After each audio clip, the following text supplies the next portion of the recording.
반갑습니다.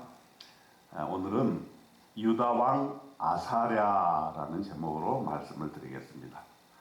열왕기상 15장 1절에 이스라엘 왕 여로보암 제27년에 유다 왕 아마샤의 아들 아사랴가 왕이 되니, 이 유다 왕 아사랴는 16세가 되어서 예루살렘에서 남쪽 유다 왕이 되었습니다. 그런데 상당히 오랜 기간 다스렸어요. 무려 52년간 왕의 위치에 있었습니다. 그에 대한 평가는 이렇게 나옵니다. 3절에 보니까 아사랴가 그의 아버지 아마샤의 모든 행위대로 여호와 보시기에 정직히 행하였으나 그랬습니다. 기본적으로 그는 아주 선한 왕이었어요.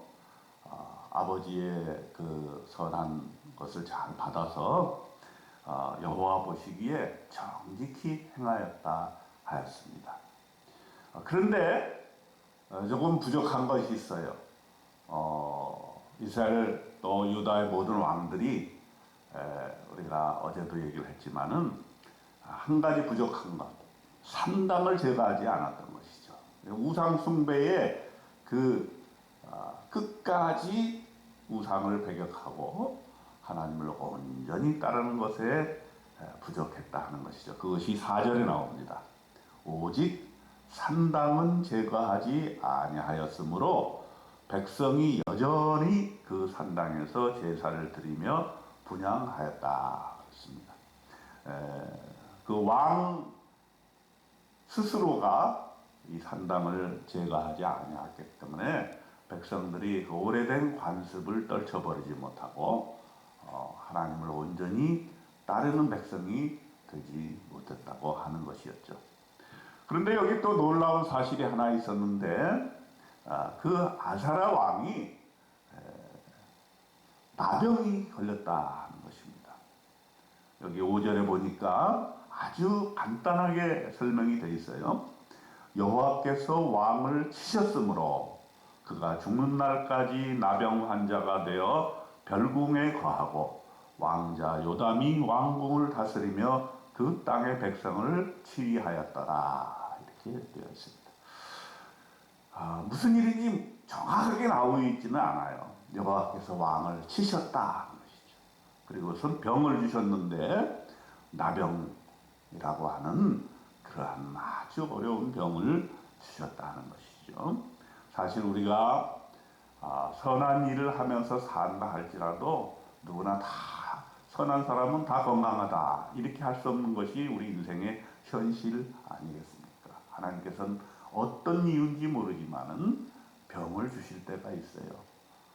그렇기 때문에 우리가 건강할 때도 하나님께 감사해야 되겠지만은 하나님께서 병을 주셨을 때 그 병이 왜 온 것인가, 또 이 병을 통해서 하나님이 주시고자 하는 의미가 무엇인가를 깊이 깨달아 알아야 될 것입니다.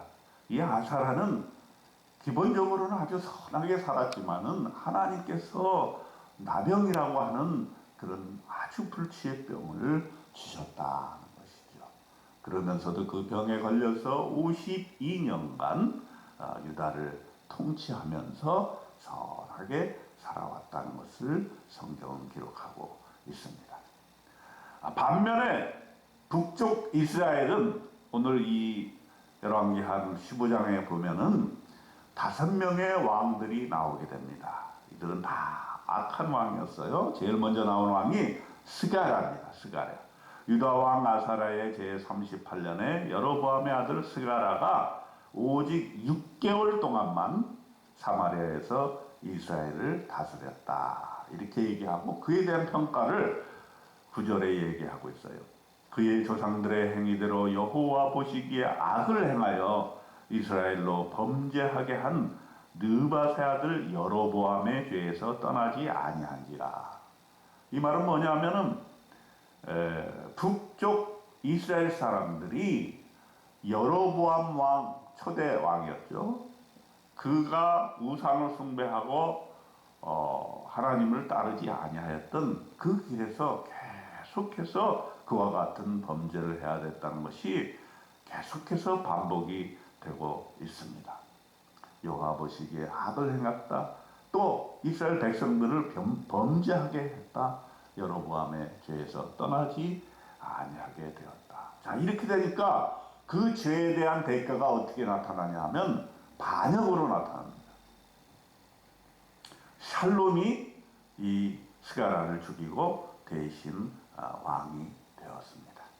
그리고 성경은 또 어떤 것을 명확히 하냐면 이런 모든 것이 다 하나님의 뜻대로 되었다 하는 것을 말하고 있습니다. 12절에 보면은 여호와께서 예후에게 말씀하여 이르시기를 네 자손이 4대 동안 이스라엘 왕에 있으리라 하신 그 말씀대로 과연 그렇게 되니라.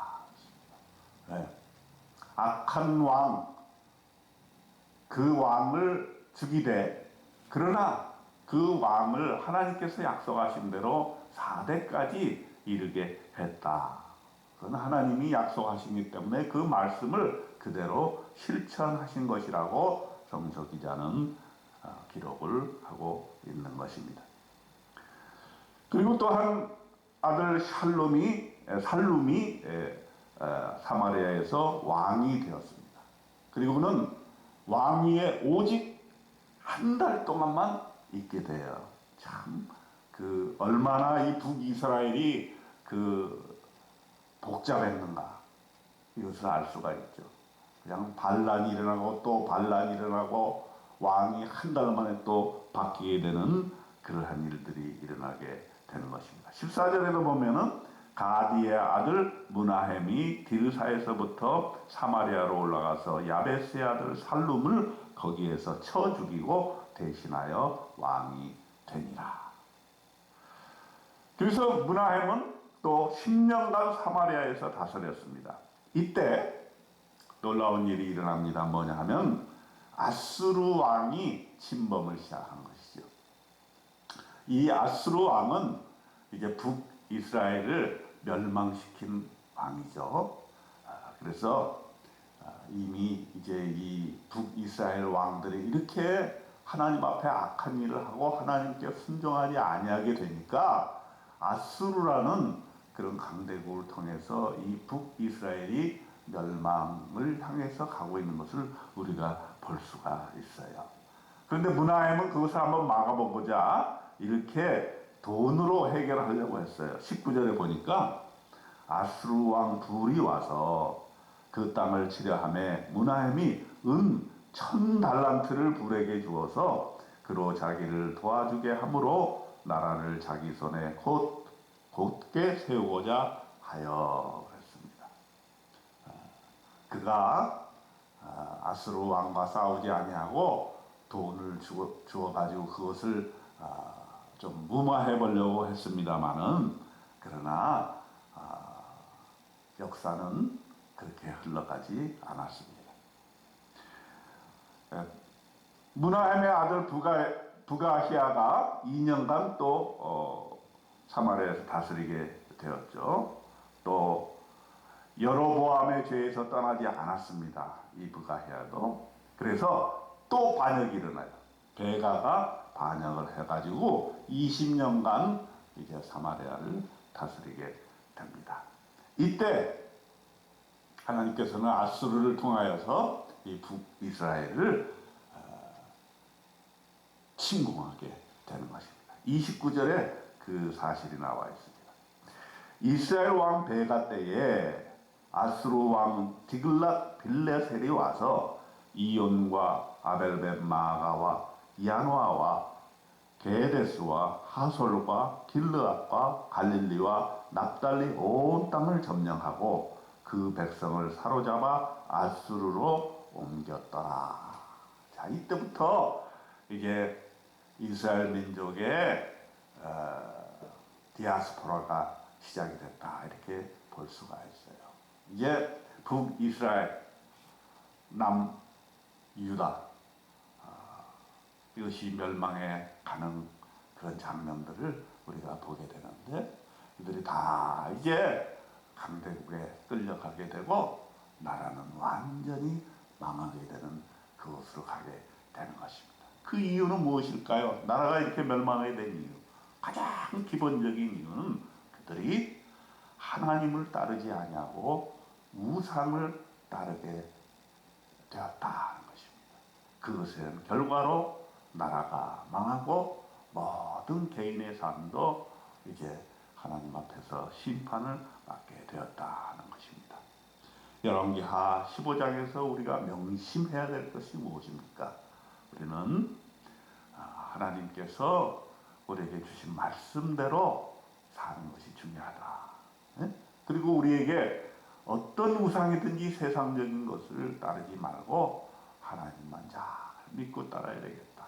그렇지 않게 될 경우에 우리가 하나님을 따르지 아니하고 우상을 숭배하고 죄의 길을 따르게 될 때에는 반드시 그에 대한 대가가 따르게 되고, 그것은 큰 민족적으로 볼 때는 민족이 나라가 멸망하게 되는 그런 결과를 가져오게 되고, 개인적으로는 다 강대국에 끌려가서 포로 생활을 하게 되는 그러한 비참한 삶을 살게 된다는 것을 우리는 열왕기하 15장을 통해서 그 시작을 보게 되는 것입니다.